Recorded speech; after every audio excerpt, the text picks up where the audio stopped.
So I've got 2 books to bring to Vienna, and I'm trying to decide which one to bring. This one is a novel. It's pretty short. I think that I would finish it pretty fast, actually. What's the title? Oh, it's called Embers. I think it's a mystery, and it's set in this old manor in the dying Austria. Bring them both. We'll trade decaying, off. Should we trade off? Yeah, so that was my problem, was that I don't want to overpack. This is huge. Oh, is that Stefan Zweig? Yeah, this is Stefan Zweig, The World of Yesterday. I kind of wanted to read that. That and the Radetzky March are the 2 big novels. Yeah. So I hope it's better than the Radetzky March. Well, it seems like it captures the spirit of the time, the zeitgeist, very well. So I'm interested in it. Okay, so I should bring both? Yeah, let's do them both. No, don't hit. Okay. Is it going? It's going. All right. I got through half of the book on the first leg of the journey in about 2.5 hours. Not bad. The plot, I feel like you can describe this plot in about 30 seconds. It's not very complicated, but it's more about like the characters and setting the atmosphere and just the flowery language. And there's some places described in Vienna that I want to look up, like the Hofburg. Is that where the Habsburgs live? That's one of the places I want to go. Oh. The Hofburg Palace. Hofburg. This covers like the decline of the Habsburg Empire. It's basically So is that other one. Yeah, it's set in the same time. And you know what? Our last little chapter that I was reading before we got off the plane, there's like a description in here of memory. When I read the foreword of the Stefan Zweig one, it was like the same description. Did you read that already? But it was like the same description of like memory and kind of the theme of like losing a culture and like losing a previous life. You know, I think that was like the spirit of the time, was like this kind of sadness, the passing away of the old things. I mean, yeah, there's a fall of a 700-year reign, so I guess that is there. But is it a good mystery? It's not a mystery. Although I don't know what's happening yet. It's a little bit mysterious. Basically, there's the general is the main character, and he lives in this old castle. And his old friend is coming to visit that he hasn't seen in 41 years. And they had a big falling out. They were like besties. And then they had a big falling out 41 years ago. And now he's coming back. And we don't know what the falling out was about, basically. It's been a bad day. We missed our flight. We've been 6 hours in this airport. I'll let you know when we get to Vienna.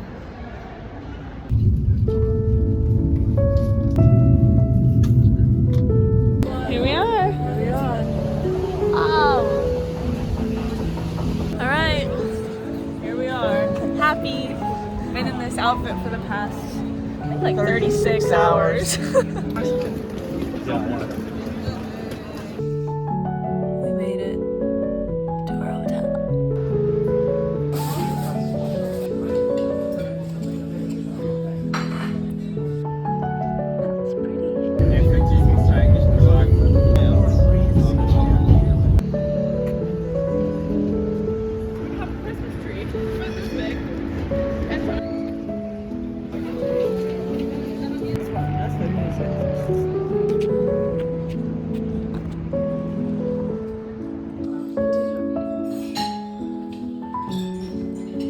Strawberry juice.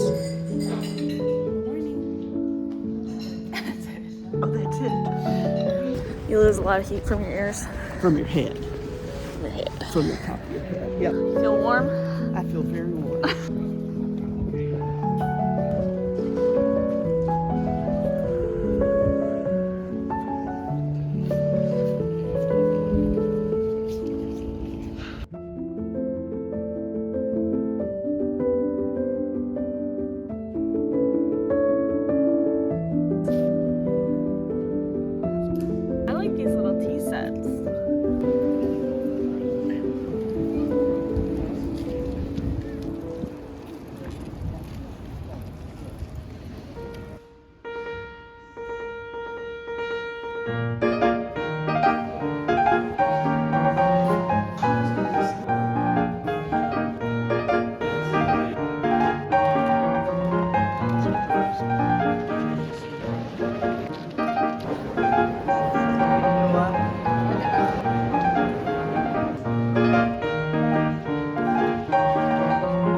one more night in Vienna, so I need to finish Embers before we leave the city so that I can have read it in Vienna. I'm almost done, and it's okay. I'll tell you about it. We're staying in this boat. It's snowing today.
Okay, I don't have too much time. I really just need to do this little review.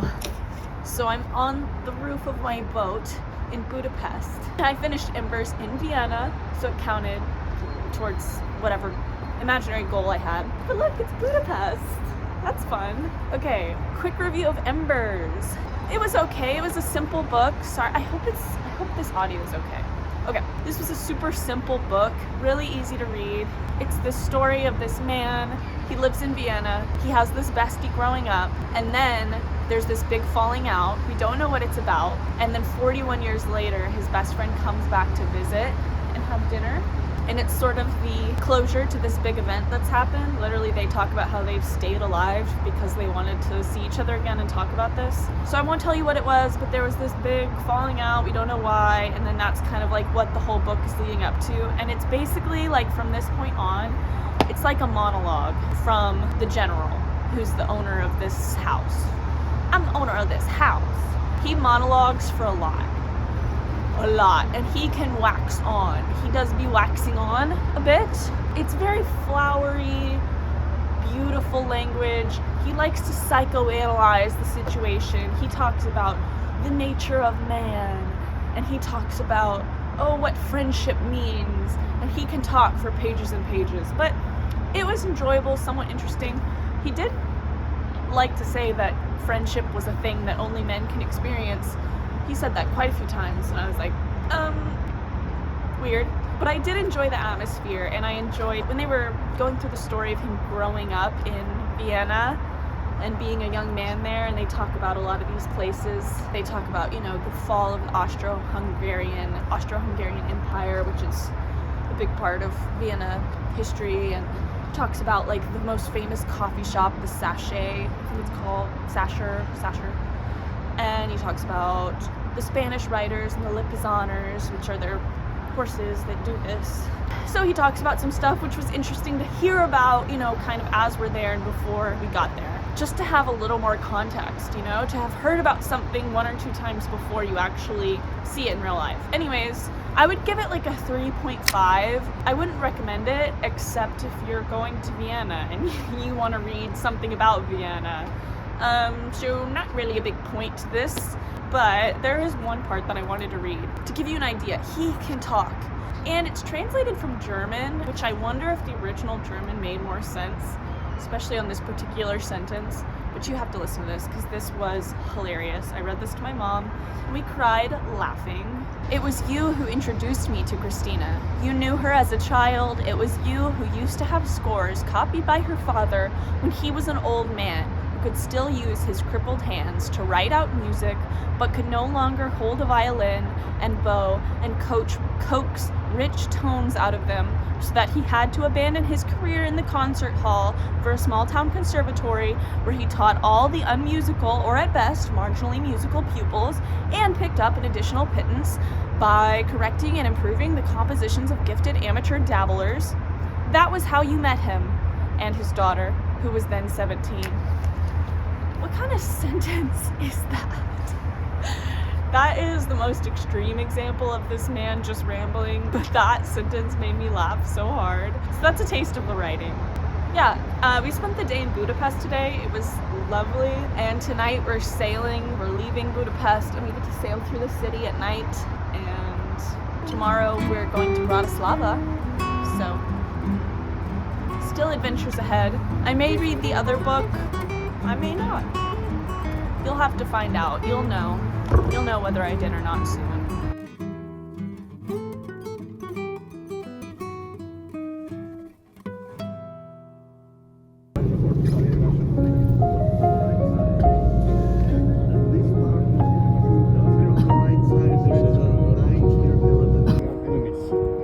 So that's the problem. We are cutting right here in the middle of the square.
Look at all these little Christmas markets.